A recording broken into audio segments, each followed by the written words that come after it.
had the right to defend itself.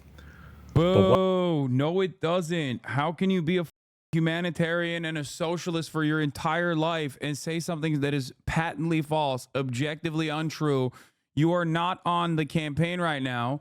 You are simply talking to Hasan Minhaj. Okay? There is no reason for you to shelter unless this is like actually what you think. Okay? And this is actually what he thinks. You have been ahead of the curve on so many of these issues for so long. Here you go, chatters, you animals, all of you that are like, oh my God, Hasan Minhaj. Hasan Minhaj talked to Bernie Sanders. Can you please watch the Hasan Minhaj? Hasan Minhaj. There you go, dude. Okay, here it is. Here it is, bro. Here, let's listen to what he had to say. Increasing the minimum wage, free tuition, LGBTQ rights. You've been talking about universal health care since Star Wars A New Hope was in theaters in 1978. Essentially, what you've been doing for the past 40 years is just doing what I do with my kids. Put on your shoes. Hey, just put your shoes on. Stop. Put your shoes on. Put your shoes on. Please, for the love of God, put your shoes on. The health care is a right of all of its people. That health care is a right of all people. Health care is a right of all people. Health care is a right of all people. Health care is a right of all people. You've been saying put your shoes on for the past 40 years. Senator Sanders, do you ever feel like blowing your brains out? Occasionally. Because my daughter is in the first grade. She hasn't even gotten to the first grade. And Sounds like you feel like blowing your brains out. Daily, Senator Sanders. Don't do it. It's not the solution to the problem. Look. That was kind of funny, I'm not gonna lie. It was a good, strong start. He just straight up asked Bernie if he wants to kill himself, dude. That's insane. Anyway, let's get back to this. Ladies and gentlemen, Senator Bernie Sanders. Yeah. There's almost as many people that will be here as there were last night. Senator Sanders, do you need a little... Jane, how's my hair? Jane? Oh, you're on? How's Yes. Yeah, it's fine. It's fine. All right. That's fine. You know there's a barbershop over there we could get you. No, I'm not kidding. I'm not kidding. This is true love. This is real love. This is Sanders, this is real love. Senator Bernie Sanders, thank you so much. My pleasure. I want to start by exposing a secret about you. I know this is going to be a little intense, but it's going to shock the conscience of the American public. Senator Sanders, how tall are you? 6 feet. Television makes you short and fat. And for some reason, no matter how I sit, I look fatter than I am. I'm not that fat, folks. You're not but fat. I am 6 feet. I'm not fat shaming you. But there is this notion that you're a short king, but you are a tall comrade. Now that we've gotten through the important stuff. All right. Let's get to it. Let's get to the real stuff. Yeah. As someone who has covered the DNC for a long time, I've been there. It's felt electric in a way that I haven't felt in a long time. But I'm also seeing Democratic Party leadership and solidarity like I've never seen before. There's no sneak dissing, there is no disorder, there's no infighting. Progressives and neoliberals arm in arm. Senator Sanders, we had yourself, AOC, and JB Pritzker, a billionaire, all on stage together. So my question to you is, are we witnessing the rise of a more unified Democratic Party, or is this a Donald J. Trump is an existential threat one-off? Well, it depends. I don't know that we know the answer to that. What I think we do know, which is clear, is that Donald Trump is the most dangerous candidate in perhaps the history of this country. And it's not only... Bro, there's no... What are we talking about, dude? If there's a unified party on that front, then it's just done. It's lost. There is no... You know? It's just... There is no more progressive wing of the party. We've completely capitulated to the center. Because of his terrible positions on all of the issues that I'm sure your listeners and viewers are familiar with. He is an authoritarian personality and will move this country in an authoritarian direction, the likes of which, I think it's hard to appreciate. So he's extremely dangerous. And I think what that reality has done is brought a whole lot of people to say, hey, you know what? We got to defeat this guy. We have to. Biden has the most progressive agenda of any president since FDR. Why are we talking about him like he's Bill Clinton? I'm sure Bernie will address that because Bernie considers himself to be a junior partner that was heard in the Biden administration. Except Biden kind of it up. Biden is a progressive? Yes. Biden on labor was a more progressive administration than Barack Obama. Biden on labor on labor and labor alone, and in terms of how he communicated a lot of these like radical, progressive, you're digging, bro. Oh my God. Dude, I literally said I was not going to vote for him. What? Like, why do you think I have any reason to lie about this? I have said I was not going to vote for him. Oh my God, bro. Like, Biden's labor record is above and beyond in comparison to previous Democratic leadership, especially in recent history. Previous Republican leadership, especially in recent history. Okay, you said it 30 minutes ago, lol. Yeah, actually, I'm lying. I'm gonna write his name in now. Now that I'm thinking about his record on labor, I'm going to write his name in. So Kamala is more progressive than Biden. Kamala is nothing. We don't know. All we have are her policies, which she surprisingly, at this point, confusingly, has none. So I don't know. It's funny because I've said that over and over again. I kept warning people. I was like, listen, 2019 is a different time. She, as a senator, said that, oh God, I was so careful from the jump too. You made striking if you're a rail worker illegal. Oh my God, every time, dude. There's no way that like every single time I talk about Biden's record on labor, there is like a new person who has not heard me speak on this a million times over. Like, that's crazy. RFK Jr. can still win if we vote for him. I agree. It's crazy every time. Every time I bring it up. We never stopped applying pressure. Hard fought success on rail sick days. June 20, 2023. After months of negotiations, the IBES Railroad members of 4 of the largest U.S. freight carriers finally have what they sought long, but many working people take for granted: paid sick days. And they, in this article, say that they're thankful to the Biden admin for playing the long game. And actually, without making a show of it, Joe Biden and members of the administration in the transportation and labor departments work continuously to get guaranteed paid sick days for all railroad workers. Now, it's not a lot. This is why like an arms embargo is so important to do immediately, by the way. Every day that passes another day where someone doesn't hear the reversal and walks right into the voting booth thinking Harris still doesn't support an arms embargo, even if she comes out in favor of it. Exactly. But I don't think people understand that. That's why I'm saying, like, you need to immediately hit this on partisan lines. You need to immediately hit this on partisan lines. He still stripped their negotiating power away by removing their ability to strike. I agree. But also, I still refer back to the labor union at this in this instance. And if the labor unions are still happy about it, I'm not going to outflank them. Like, what are we talking about, dude? Do you understand?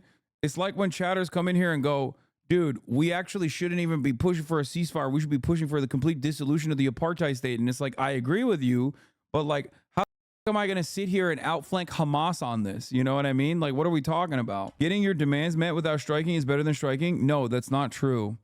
Because if there was a strike, it would have literally crippled the American economy entirely. It would have destroyed everything.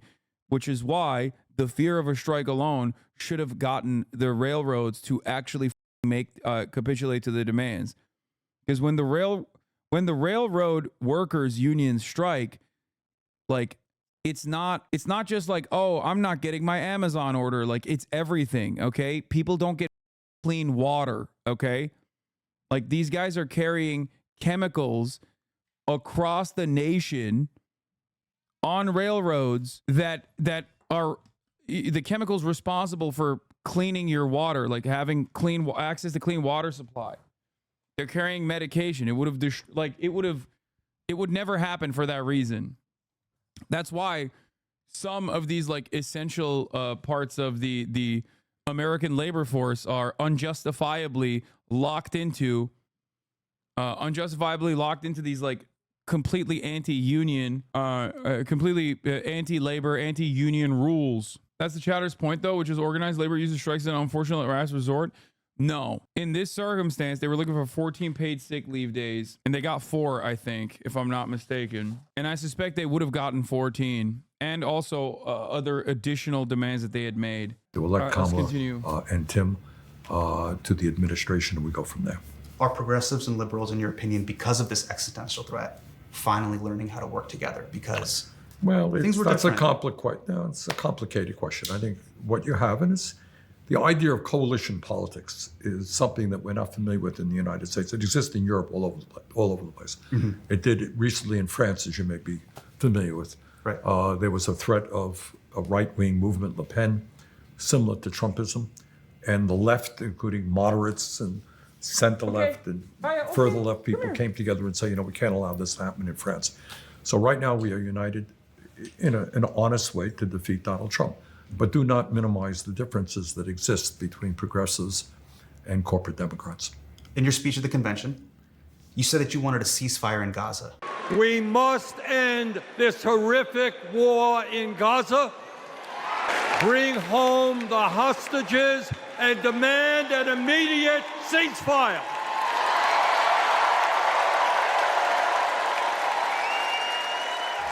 Huge applause break moment in the United Center. It was pretty amazing. Everyone cheered. It really was a moment. But I want to talk about that word ceasefire. It means something very different for different people. The meaning of that word seems to be changing in real time. Senator Sanders, what is your definition of the word ceasefire? If you allow me, let me back it up a little bit, Sure, and I'll please. get there. Okay. And it's just walking us through. Yeah. That's a great question, by the way. It's correct. The Democratic Party, if you follow Adam Johnson, formerly of Fair Media, he talks about this quite a bit. He's written about this on, I believe, The Nation as well, where the definition of the ceasefire is something that the Democratic Party basically changed. When they say they're looking for a ceasefire, they mean something different, right? When the public says we want a ceasefire, they want a cessation of hostilities completely, whereas the Democrats keep saying, "Oh, we're working towards a ceasefire," and it's like originally they used to say a temporary ceasefire, temporary halt. Then they started saying ceasefire, and then obviously the Israeli government's understanding of a ceasefire is very different than the Democratic Party's understanding of a ceasefire. They used to say humanitarian pause. Yeah, remember? Yeah. Okay. Let's go through with what happened. On October 7th, Hamas, which is a terrorist organization, invaded Israel and killed 1,200 innocent men, women, and children, took 200 hostages. They are a terrorist organization. Bad news, guys. Israel responded as any government would respond to an attack like that. Israel had the right to defend itself. But what has happened since then is rather than just go after Hamas, a terrorist organization, what Israel, under an extreme right-wing government led by Benjamin Netanyahu, who has in his cabinet people to the right of him who are out and out anti-Palestinian racist. No ifs, buts, and matter. These are racist. So this is the cabinet. What they have done is say, hey, we're not just going to go after Hamas. We're going to go after the Palestinian people. And the carnage has been horrific. And I'm going to run this back. I'm sorry. I have to hear it again because I heard him go, organization invaded and yeah, killed he says 1,200 Hamas, a terrorist innocent men, organization that women, invaded Israel. children, took 200 hostages. They are a terrorist organization. Bad news, guys. Israel responded as any government would respond to an attack like that. Israel had the right to defend itself. Boo! No, it doesn't. How can you be a humanitarian and a socialist for your entire life and say something that is patently false, objectively untrue? You are not on the campaign right now. You are simply talking to Hasan Minhaj. Okay? There is no reason for you to shelter unless this is like actually what you think. Okay? And this is actually what he thinks. He thinks Israel has a right to defend itself. Israel does not have a right to defend itself as a belligerent occupier over Palestinian occupied territories. That's just like, oh. What has happened since then is rather than just go after Hamas, a terrorist organization. Like this is rather than just go after Hamas, which is a terrorist organization, is literally the justification that Israel uses. It's not like Israel saying we are going to kill Palestinians. They're saying we're going after Hamas. Plenty of liberal Zionists also say Israel has a right to defend itself by going after Hamas. Like, it's silly. What Israel, under an extreme right-wing government led by Benjamin Netanyahu, who has in his cabinet people to the right of him who are out and out anti-Palestinian racist. No ifs, buts, and matter. These are racist. So this is the cabinet where they... This is not again, this is not unique to like Itamar Ben-Gvir, Benjamin Netanyahu, Bezalel Smotrich. Okay, this is something that like Israeli society, according to numerous polls since October, specifically, and this is Israel's own designation, the Jewish society in Israel, the Jewish demographic of Israelis, have been overwhelmingly in support of, if not demanding more of. Okay? If you don't personally come to this conversation with this recognition, then, and you try to single out like individuals, you fail to comprehend the severity of the problem. You literally end up lying by omission. You end up in denial of reality of a country that literally had pro riots, a country where by the latest polling, okay, 66% of them said they didn't want the people who are being investigated for to have any criminal trial, and only 21% said they think a trial should take place. That right there is how far out Israeli society is. Now, let me explain something to you. You might be wondering, well, if Israel is so racist, so crazy, why did they even do a trial, or why did they even detain some of these in the Sdei Taman facility to begin with? The answer is simple. It's complementarity, okay? A principle known as complementarity dictates that as long as Israel is prosecuting some of its own war criminals for some of the war crimes that they engage in, then they can use that as a shield to not get prosecuted by the ICC, and that is the reason why they did that. Okay? They have to at least play pretend, like they're playing by the rules, like there is a democratic process. Okay? That's the reason why they did it, and even then Israeli society was like, no, we're not doing that. Get out of here. They have done is say, hey, we're not just going to go after Hamas, we're going to go after the Palestinian people.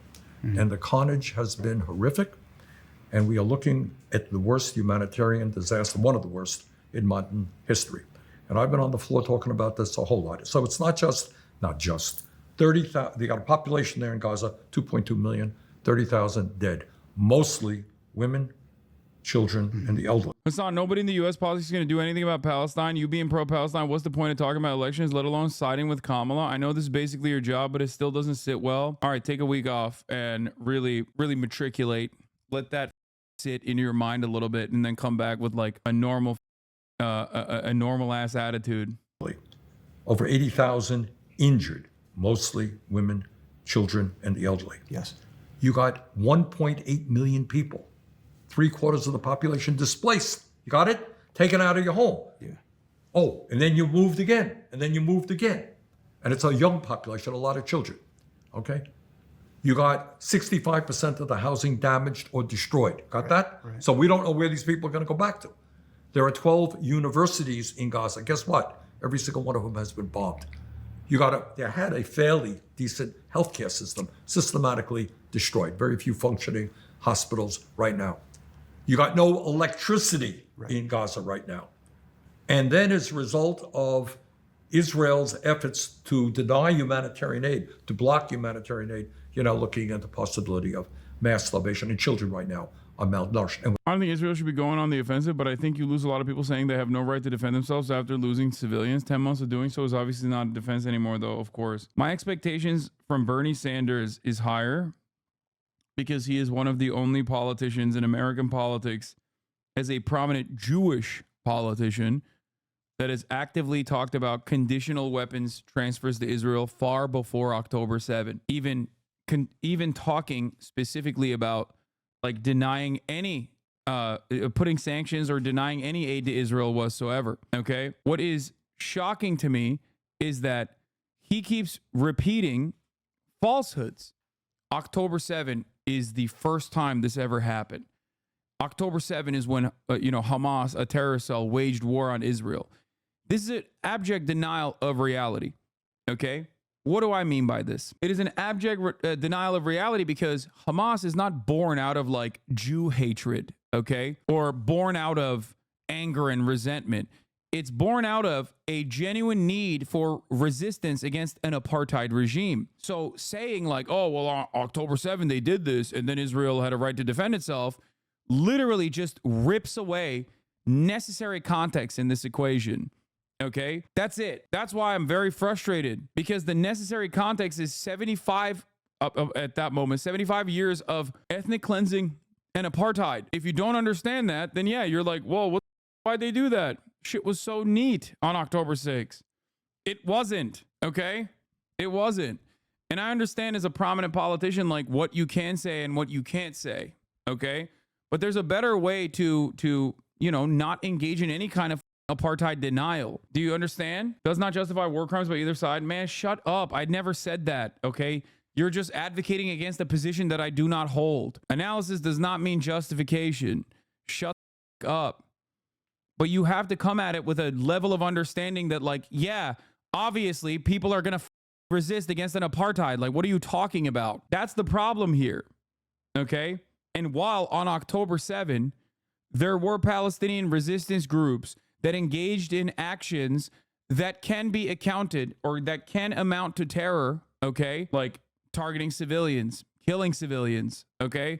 This kind of is understandably, it's what terrorism would be considered, okay? The reality of the matter is, by and large, these actions did not stem from anti-Semitism. That is the pro-Israel argument. Resistance group has to do with your reason for existence, not purity of action. Yes. And by the way, post October 7, and I've openly stated this time and time again, consistently saying Hamas are terrorists, actually also, once again, works to favor Israel's actions. Okay. You're laundering Israeli propaganda because Hamas, as a violent resistance group, is currently in a defensive posture against a belligerent occupier. They have the right to kill IDF soldiers in Gaza. Okay. Israel, on the other hand, is in violation of international law when they're bombing Gaza. Do you understand? Same goes for the Jenin Brigade. The same principle applies if you want to look at it, not even from morality, but simply on international law, on the base of international law. They have a right to defend themselves. That's it. I know that this sounds ridiculous because, we have this idea that like we are infallible beings of good in the world and our allies are doing the same thing, but that is not the reality. When you're a child, malnourished, that's permanent. I mean, you may not necessarily die. It'll impact your... The dude in this tweet is labeled a terrorist. He's a militia leader in the West Bank, but the quote perfectly encapsulates what you're saying. I can't stay home waiting for a bulldozer to demolish the home over my head. No, I have to destroy the bulldozer before it gets to me. Yeah. Resistance will continue. Life and legacy of Muhammad Jabir Abu Shuja. If the enemy assassinates me, we will continue. The struggle does not end with one person. There are generations that rise to defend our rights. Intellectual development. Anyway. Emotional development. So you got a horror show. That's now, what wild. bothers me, I would hope that bothers anybody. Of course. But what is even worse is a lot of this is being done with U.S. taxpayer dollars. So what I have insisted on from day one, and one of the few, is to say, you know what? Not another nickel to Netanyahu's extremist government to continue the war against the Palestinian people. Our new position must be simple and straightforward. Not another nickel for the Netanyahu. So what you're saying is the October 7 attack was an unjustified terrorist attack, but Israel, first of all, that's not what I'm saying at all. But Israel has no right to fight back, even if it's just one, specifically against Hamas, because they deserved it. But the Hamas attack is still unjustified. No. This is a very nuanced and nothing burger position. Did the U.S. have any right to fight Al-Qaeda after 9/11? Then in what capacity? You say yourself that America deserved 9/11. Wait, what are you? I can't tell if you're in agreement with me or if you think that you're disagreeing with me, but while you're simultaneously agreeing with me. Israel set the standard and conditions for October 7 to happen. Many Israeli officials recognized that ahead of time and literally said that October 7 or a likely scenario like October 7 could potentially happen if Israel continued increasing the pressure on the West Bank. Okay, which they did. Israel also personally moved military units away from the Gaza envelope near the border wall to the West Bank in an effort to conduct purges and pogroms in the West Bank. These were all of the major reasons as to how October 7 happened. Israel is mostly responsible for October 7. That is not a position I've strayed away from that doesn't change the reality that October 7 had a litany of atrocious actions that took place, including mass death of civilian casualties. Okay. Having said that, however, yes, Israel had no right to retaliate against Hamas. Okay. Israel should have, just like the United States of America should have, I think post 9/11, not done all the they did, perhaps done the opposite of what they did. It shouldn't take 11 months and genocide for many people to come to the conclusion that there is no military solution to Hamas. Hamas is just a name, okay? What they are doing is resisting against an apartheid. If it's not Hamas, it's going to be Hamas too. As a matter of fact, Hamas itself is originally not a violent resistance group, okay? So Islamic charity that turned into a violent resistance group. Ridiculous. I usually agree with you, but I don't think doing nothing was an option either. No, doing something was dealing with Hamas politically, okay? They made their demands known immediately after October 7. They wanted to do a transfer of hostages in Israeli prisons. They wanted a port for Gaza so they could actually trade and a bunch of other.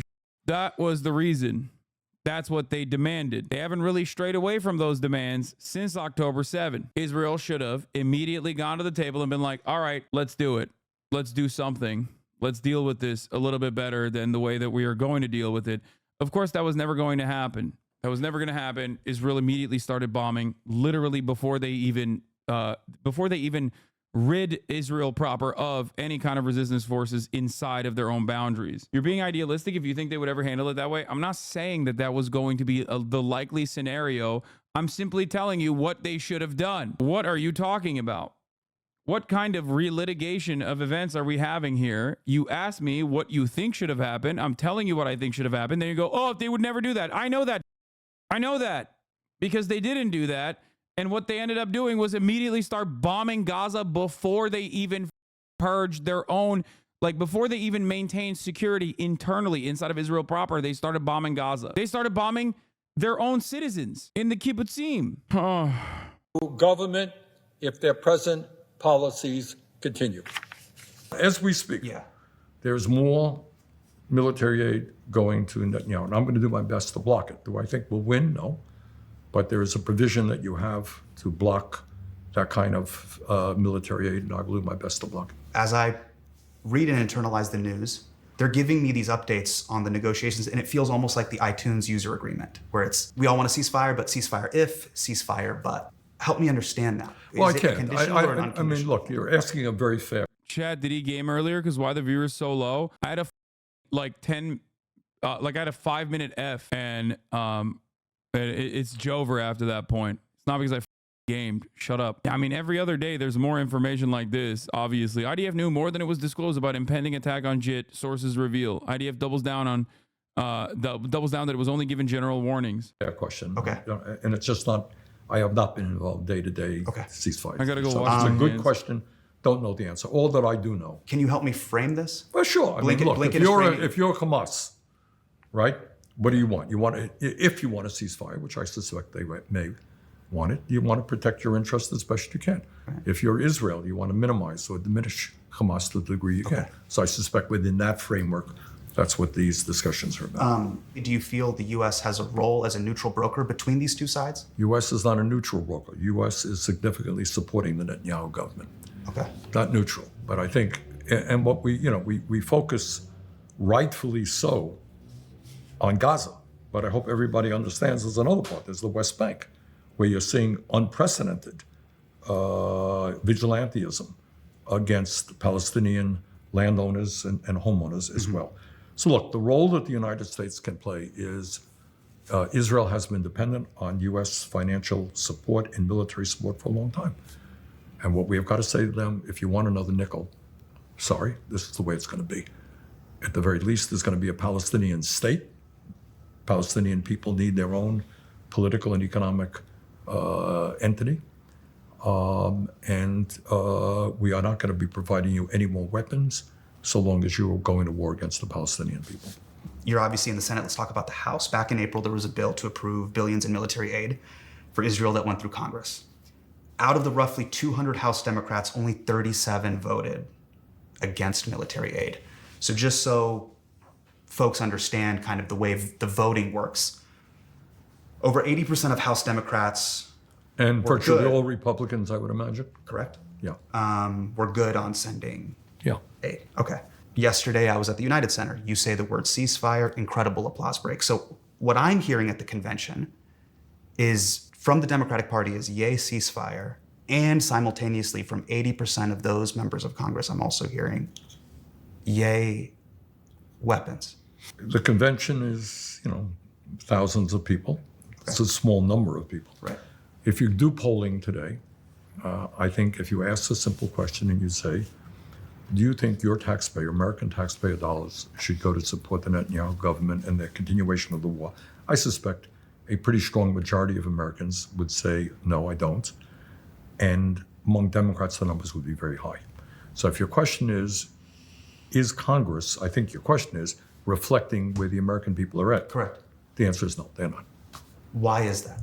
Well, it is the same answer that I would give you if you asked me, gee, how come every other major country on earth has healthcare as a human right and we don't? And polls show that the majority of the American people want healthcare as a human right. How come we don't tax billionaires? Here's a good question. What would the reaction been if the USA did nothing after 10/7? Even if we don't like it, Israel's a steadfast American ally. Can we literally just ditch an ally like that? Wouldn't that be a horrible look? What was America supposed to do? I'm not calling for the continued support, but didn't they have to do something? No. On October 10, after meeting with Turkish Foreign Minister Hakan Fidan, Anthony Blinken literally called for restraint on Israel's actions, okay, in a tweet, and then immediately deleted it. They knew back then what Israel was going to do, okay? Everybody with eyes with a brain knew exactly what Israel was about to do. You're out of your mind, dude. Oh, well, it would have been a bad look, dude. It would have been a real bad look if America didn't do nothing for Israel, dude. Yeah, totally. The optics, dude. What are you talking about? How about the real bad look? America can't even look like it can restrain its own attack dog in the goddamn region and keeps funneling endless weapons to its attack dog in the region, which is an objectively fascist, bloodthirsty, monstrous, NC-style, Nazi Germany-style country at this point. What do you think is a bad look? Reasonable elder statesmen understanding exactly what Israel's going to do and then like trying to calm the tensions? Or giving a bear hug to a Nazi demon like Netanyahu and then letting him run rampant in the region? Bad look. That's crazy. Bernie Sanders' position on it right now is that this is like a unique problem with Benjamin Netanyahu. That should be the position of like, I don't know, most of the Democratic Party at this point. Bernie should be far above that, openly saying this is an apartheid. It's ridiculous. It should not exist in the way that it does. Your favorite response? What is this? If you say America, why do you live in the USA?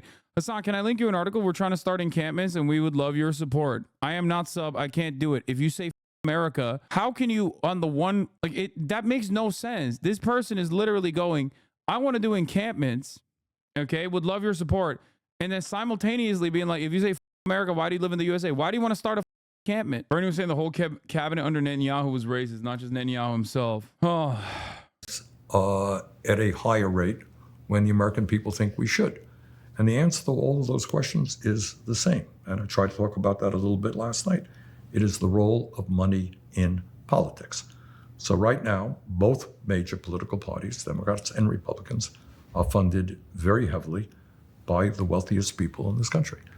And if you were a billionaire and you wanted to start a super PAC, you could put hundreds of millions of dollars into campaigns to defeat people who opposed you and to support your friends who will support your agenda. 2 out of those 37 House members. Chad, I ran the 3-minute ad break when I was offline, like, or when I lost connection. Like, it was one of the things I did. Probably the reason why so many people left too. They thought, oh, it's over. The stream is done. That voted against the weapons bill were Jamal Bowman and Cori Bush. That's right. They recently lost their primaries. Why did they lose their primaries? Well, that's good. And they lost their primaries because a super PAC, AIPAC, put an unprecedented amount of money. I was involved in both of their campaigns. Jamal's more than Cori's, but we helped Cori raise money. And the reason is the billionaire class does not want strong opposition to the billionaire agenda. And in Jamal, you had somebody who was strongly opposed to it. And it's not just on Israel, where his views were not probably dissimilar to mine or Corey's, but on other issues as well. So what you got, and let me repeat this because it's not talked about enough. Yeah, do we have a democracy? Yes, you can go out and vote. That's great. And please, everybody, go out and vote. But what most of you cannot do is put hundreds of millions of dollars into a super PAC to elect candidates you want or defeat candidates you don't like. So there's a super PAC out there. They went after Jamal in an unprecedented way, defeated him. Went after Corey, defeated her. And that is the power of money in politics. And that is why it is absolutely imperative that we get rid of this disastrous Supreme Court decision on Citizens United and move to public funding of elections. Right. This is just money. Look, it is not complicated. If you are, this gentleman over here, probably not, you're a billionaire, and you didn't like Bernie Sanders, so you don't like Cory Bush, you don't like Jamal Bowman, you can start a super PAC, Friends of America, call it whatever you want. You could take out a check, put $500 million into that check, get a few of your friends to contribute, and you go after them, put ads on TV. That's legal. That's what Citizens United allows us to do. Nothing conspiratorial about it. That is the reality of American politics. I think Bernie's awareness of DMFI's Democratic Majority for Israel chatter, for those of you who don't know, and steady support of Israel shows that this really is deeply ideological and not a political strategy. Yeah, I think so. I think there's definitely ideology at play here for a lot of people. I think it's just social conditioning for a lot of people. I think there's a generational difference for a lot of people. I think for Bernie Sanders, it's as close as you're gonna get to like a radical position for his demographic. I mean, that's not entirely true. I mean, obviously there's people who are far more aggressive in their and far more reasonable, I would say. Aggressive, but also reasonable in terms of their criticism of Israel. Noam Chomsky comes to mind. Obviously Norm Finkelstein comes to mind. Yeah, Gabor Mate, Jeremy Corbyn, Ilan Pape. There are plenty of people who have arrived at the correct position, but ultimately, I do sometimes think that Bernie Sanders has somewhat of an emotional investment. He has no problem with Israel as a state, but he hates the role it plays in American politics as he does with any moneyed special interest. Fair to say. I think that is no. I think he has a problem with Israel as a state. I don't think he has a problem. Saying that he has no problem with Israel as a state is false. I think he wants Israel to be a more tolerant state, a state that will like I don't think he has I've never heard him, for example, say Israel has to be a Jewish ethnic majority state.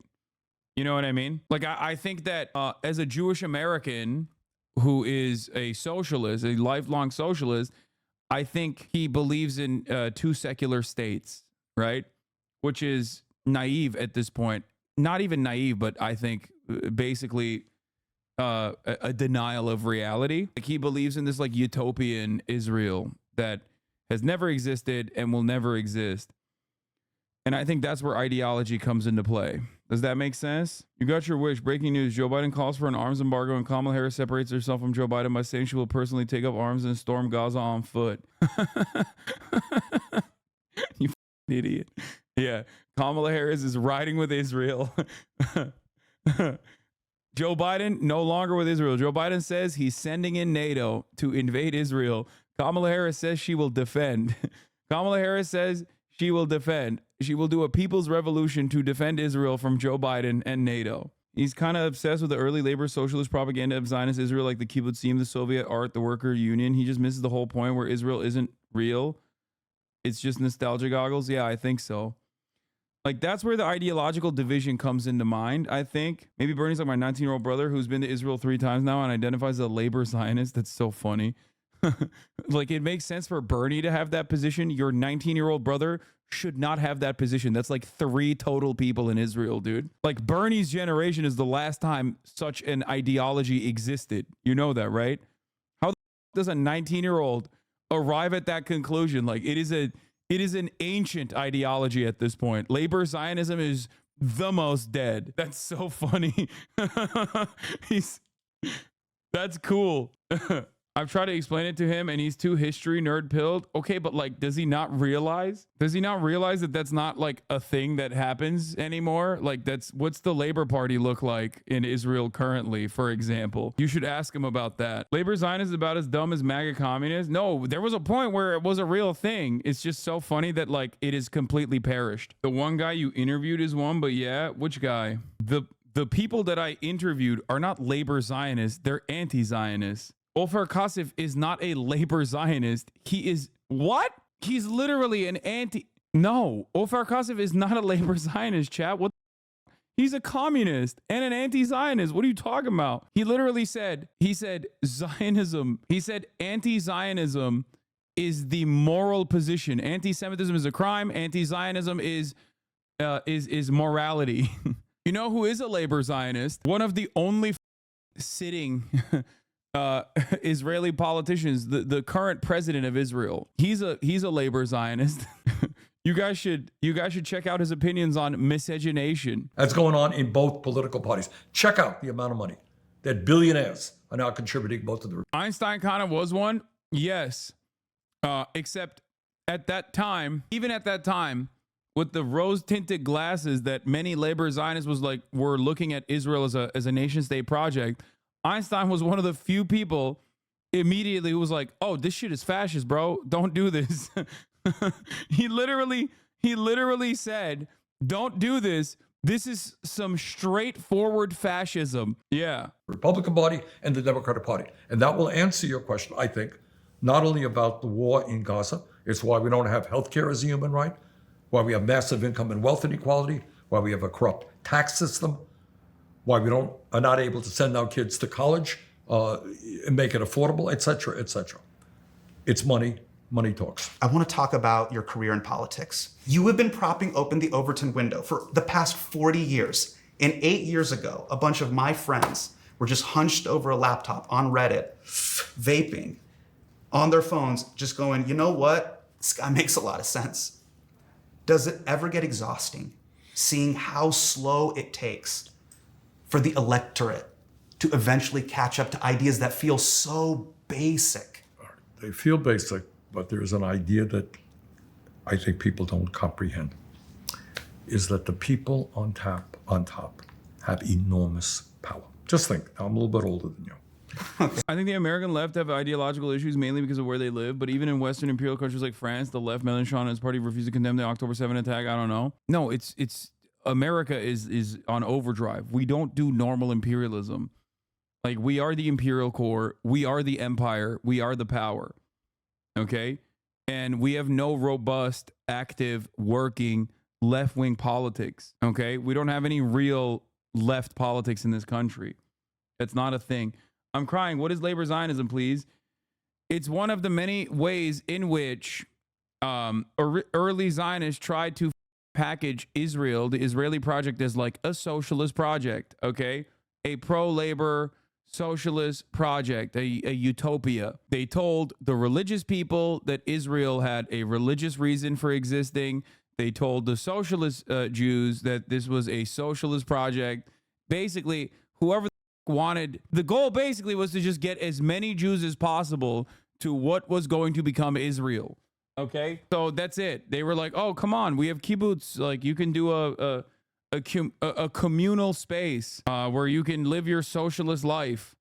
Bernie Sanders did live in one of the kibbutzim. Actually, the USSR early on was also pro-Israel too, and at that point, especially with a lack of access to like immediate information, it was a little bit more understandable that people were personally invested in this project because they just didn't really know what it was about. But those who were paying close attention to it, like even Einstein himself. So if Einstein was a socialist and he was against this idea, what part made him call it fascism? He wrote a letter. He was supposed to be the first president of Israel. He wrote a letter. I think it was on the New York Times at the time, where he basically said, labor Zionism seems like a good idea in theory, but the way that it's being practically applied is an ethno-state, and you can't have an ethno-state. That is fascism. That's why it's funny, like when you think about it with today's lens, Einstein would be considered an anti-Zionist. Yeah. Einstein didn't believe in an Israeli state. He believed in Jews living in Palestine. So when I was a kid, people of your color, I couldn't drink at a water fountain in Mississippi. Okay?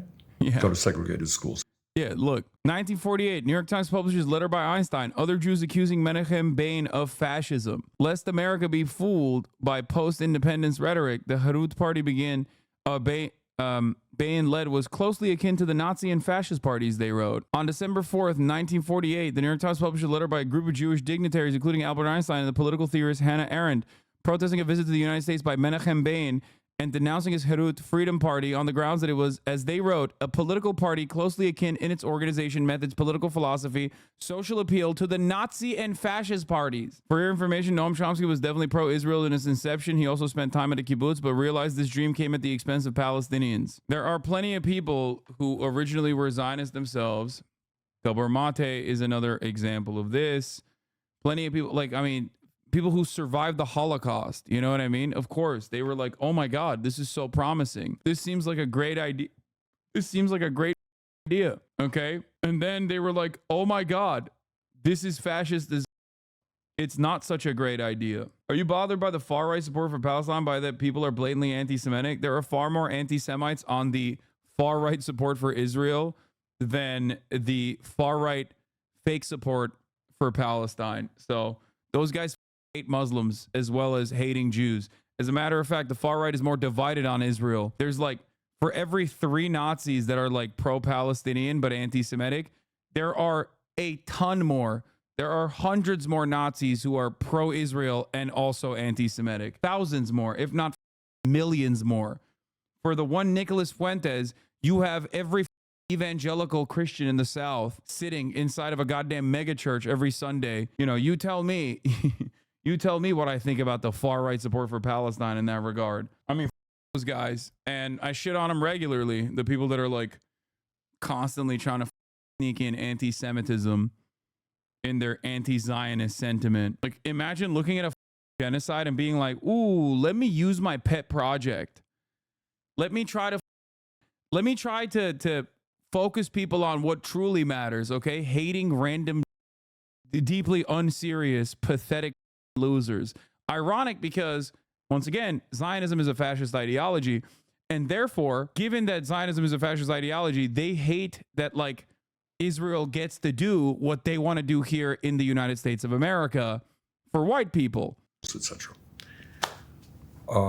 It took God knows how long for people to stand up and fight against segregation and racism. It took a very long time. People died in the struggle. Can you explain why there are more Jews in New York than Israel itself? There aren't more Jews in New York than Israel itself. New York City, however, is you're mistaken. There aren't more Jews in New York than Israel itself.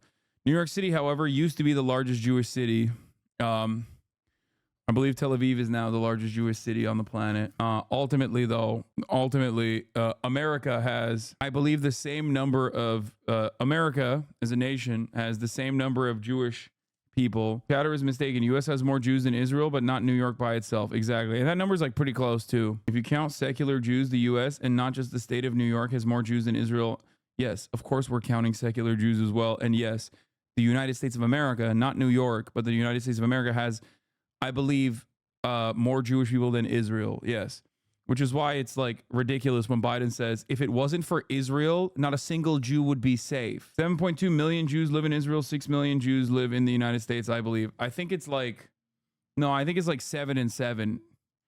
Not really. U.S. has 51% of the Jewish population. Those identifying as Jews above all else was estimated at 50.7 million. Israel hosts the largest core Jewish population in the world with 7.2 million, followed by the United States with 5.7 million. I mean, I thought it was 6 and 6, and then the rest living in Europe and the percentage of eligible Jewish population that is living in each country. Oh, wait, what? Why does it say Israel is 30%? That's not true. I'm pretty sure it's 7 and 7. Anyway, not that it matters. As a Jew, I'd rather people not keep count, to be honest. Yeah, it's ridiculous. But also, beyond that, what is really stupid about this conversation, once again, is that when Biden, who is presiding over the United States of America, American presidency, okay, is literally like the president of more Jews than Israel, okay? Saying that without Israel there would be no safe place for Jews is a threat. It's including descendants in that figure. I believe that's why it says eligible. That stat can also miscount. I qualify for birthright and immigration, but I don't identify primarily Jewish in the USA. Poor versus eligible, maybe eligible meaning those who will qualify for Israel birthright law. Wait, what? How does that make sense? Eligible for Aliyah? But like, that doesn't make sense. I don't understand. Okay, I'm done counting Jews, man. This seems weird. Okay, I'm done. It feels weird. It's a weird thing to do, okay? Other people did it. It didn't turn out good, okay? It was very bad. We're done with that. They count Jewish people differently in different countries. Himbo moment. Also, it's additionally funny because Nazis don't care about who's Jewish. That's why all of those lists that they have, they will always have like, this is random and stupid, okay? But those lists that they have that like Kanye West used to print out and like bring around, we looked into that list back in the day when he was like waving that around, and that list, literally half of the people in the list wasn't even Jewish. It was suspected Jew, which is insane. Yeah, no, it's like Jewish in spirit. Suspected Jew. And sheriffs going out there and they shot people and they lynched people. You know, there's a movie on Emmett Till and so forth. Yeah. Okay. And there's photos of you marching in the civil rights movement. Yeah. My point is, I'm sorry to have to tell you this, but in the real world, when you take on people with power, they don't fold up and they don't say, you know, Hasan, you made a good point. Hey, we're going to provide health care to all people. Geez, why didn't I think of that? I'm a smart guy. It doesn't work like that. These people have power and they have money and they're extremely greedy. You're telling me a witty, top pinned comment can't take down the billionaire class? Well, it What are you takes, doing? yeah, but it takes, you have to think that one through. Taking down the billionaire class ain't easy. They own the media, all right? You know, they have enormous power in both political parties. They are very, very powerful people. So that you don't win and change the world overnight, well, I'm sorry, that's the bad news. It doesn't happen. It didn't happen in the civil rights movement. You know, women, I mean, I can remember, it wasn't so many years ago, this is true. I mean, this is how quickly your generation may not know this. But not so many, a few decades ago, in the United States Senate, 100 people, there were 2 women, 98 men, 2 women. The idea of somebody like Kamala Harris running for president, a woman, a black woman, people literally would have said to you, Bernie. "You are absolutely crazy. That ain't never going to happen in 100 years." Right. All right. My point is, change happens. We have got to make that change happen faster. But anyone who thinks it happens overnight, it doesn't. You have friends, I suspect, who are gay, right? 30, 40 years ago, people didn't talk about being gay. Now you have a Secretary of Transportation who is gay. You've got governors who are gay. Right. All right, that didn't happen by accident. People fought and struggled. Senator Sanders, unfortunately, this position has been framed in, I believe at times you've been framed in the media as this kind of radical person. Good point. But I want to talk about your Guardian article, because what you did is you conducted your own research and you showed that these progressive policies are actually super popular, 10 toes on the ground. This is not a Twitter position. This is not an Instagram stories position. Real IRL Americans care about these issues. How much of a gap do you think is there between your platform in 2020, these issues that we talk about that we feel are common sense, and the Harris-Walz platform of 2024? Well, they don't have a platform yet. They're working on it. You know, in fairness, and it's an important point to make, she has been a candidate now for all of a month. Right. Can you imagine what fell on her shoulders? I mean, having to organize the campaign. She got a lot of folks from Biden's campaign, but, you know, to organize that, to plan out the rallies that you have to do, to plan out the convention that is now taking place, to select a vice presidential candidate, to work on policy stuff. I mean, that is a lot to do in a month, and I think she's been doing a very good job. What I will say, and I want to pick up on the point you made and amplify it. About the Guardian article. Yeah. Yes. All right. What we did. Please do, because I ran out of free articles, so I didn't get to read all of it. I stopped halfway through. What we did is we said, look, I'm called a far left guy, right? Trump has the By the way, XY Geek, you earlier said Likud polls his largest party for the first time since October 7, Netanyahu favored over Gantz. And you literally tweeted this with, congratulations, he should thank Iran, okay? Despite Gaza, Netanyahu's topping the polls in Israel again, he should thank Iran. No, he should thank Joseph Robinette Biden for allowing him this lifeline to continue this genocide, which the people were begging for, okay? No, that's the title. Oh, I guess they changed it maybe? I don't know. Or maybe it was the Haaretz article, but regardless, this is a stupid ass analysis.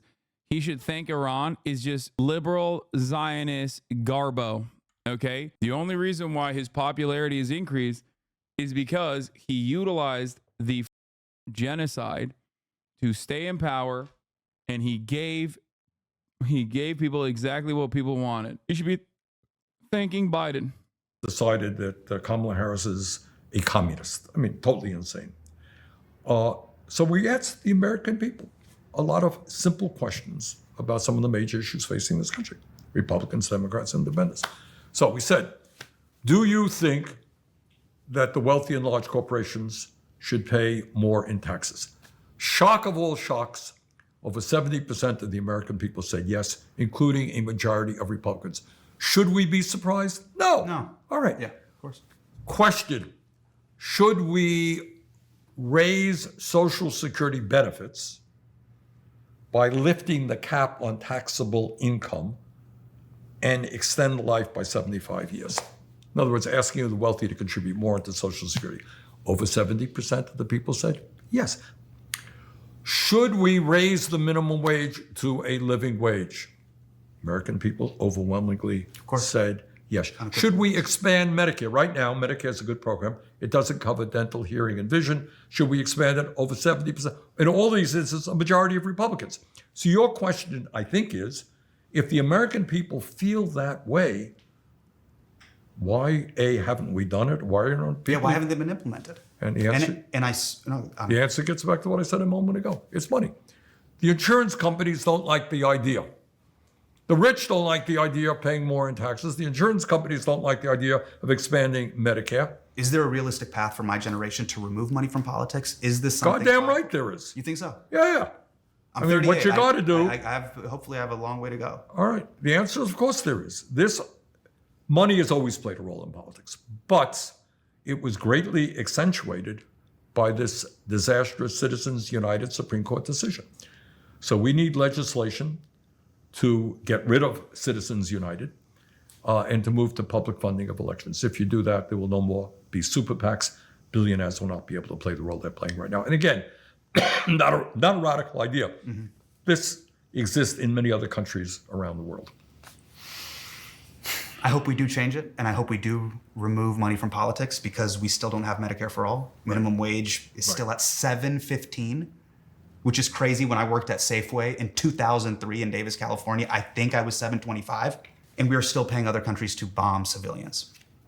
I want to ask you about your legacy and what you represent in American politics. Do you ever feel like you failed because these things haven't happened, or do you feel like a success because these things are now part of the regular conversation? Well, I'm sure you're familiar with people like Pramila Jayapal and Alexandria Ocasio-Cortez and Maxwell Frost and many others. Look, what is, again, an untold story in the Congress right now, and I just saw Pramila this morning, actually, is there are almost 100 members of the Progressive Caucus, and a significant number of them are young, often women, people of color. That's a revolution. Never, ever, ever have you had more progressives who are fighting to transform this country in profound ways. Never before have there been that many in the House of Representatives. That isn't true in the Senate. We don't have that in the Senate. But in the House, that exists. And I'm proud that my two campaigns have gotten a lot of people to say, you know what, I think I can run. What Bernie is saying makes sense to me. That's an agenda that I think I'm going to run for office. Not only for how powerful is that? Oh, my goodness. How much can Congress change the fate of the country and the way money is moved through the country? They can pass legislation which gets money out of politics. That's what I'm saying. You can pass legislation. Super PACs are not biblical. They're not inherent. You can get rid of them tomorrow if you had the legislation to do it, and that's what we've got to do. I have so many friends that were Bernie or bust. And when you didn't win in 2016 or 2020, they bust. They checked out of politics, and then they hard pivoted into Bitcoins. Wow, really? Then they pivoted into ketamine and Zen. Let's see where that goes. But they are despondent.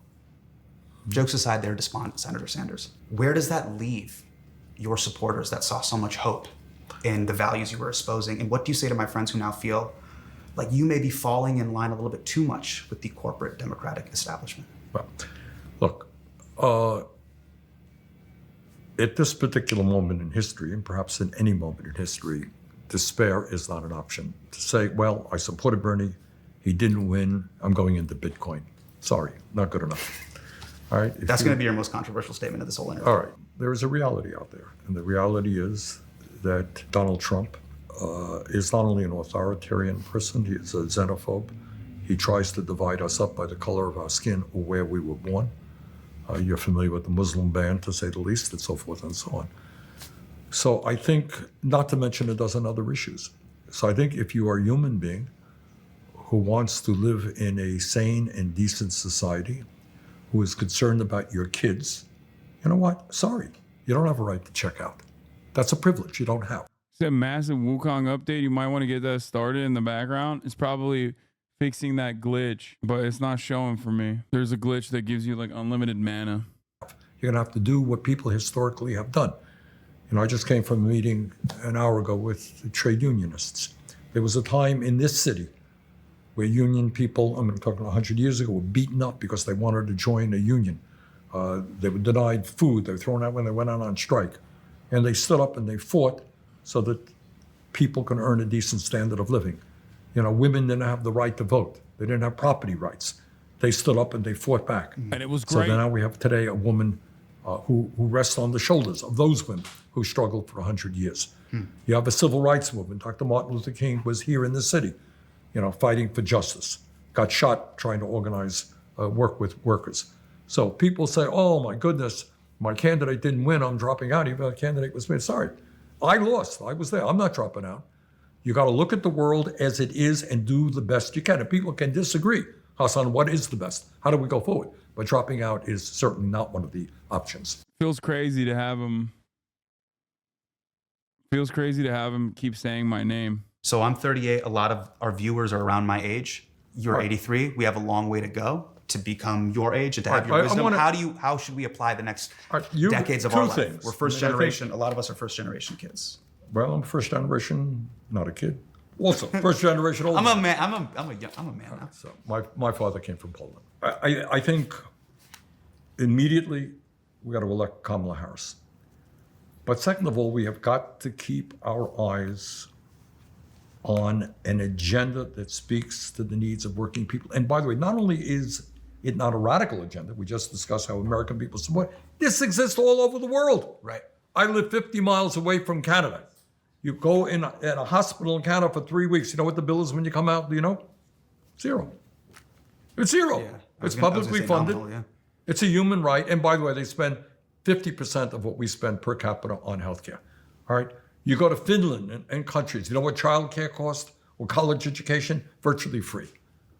Because they understand they want a well-educated country. They want the kids to do well. These are not radical ideas. They really are common sense ideas supported by the majority of the American people. So what I'm asking your viewers and your listeners to do is to stay focused on the issue. Don't let politicians get off the hook saying, oh, well, yeah, I want to improve healthcare. Well, what do you mean? Can I go to any doctor that I want without taking out my wallet? Well, I'm not talking about that. What do you mean by that? Should we pay the highest prices in the world for prescription drugs? Or should we pay what other countries are paying? So be thinking about what you want as the future of this country and demand the politicians deliver it. Senator Bernie Sanders, thank you so much. Well, thank you very much. This was really great. Yes, I will be watching the Kamala Harris interview at the top of the hour, okay, when there's a 3-minute ad break. And if you want to also watch it, and there's a Golden Kappa train happening right now as well, all you need to do is subscribe for $5 or for free with a Twitch Prime. It's coming up. It's coming up right now with Dana Fash. Okay, here's a 3-minute ad break now. If you wanted that uninterrupted, juicy broadcast experience, that's what you need to do. Go on Twitch Prime, Filthy capitalist. That's me. I love capitalism. The people are asking for you to interview Bernie. I mean, we can make it happen. I have their number. I'm not gonna lie. The interview kind of knocked the wind out of my sails a little bit. Like, I don't know why. It just made me kind of sad. Because, like, Kamala Harris's campaign is just not going to listen. Because, like, right after we watch this interview, we're going to dive into Dana Fash talking to Kamala Harris, where she's going to say, like, she wants to appoint Republicans into her cabinet and a bunch of other dumb. Meanwhile, Trump is doing a town hall with Tulsi Gabbard.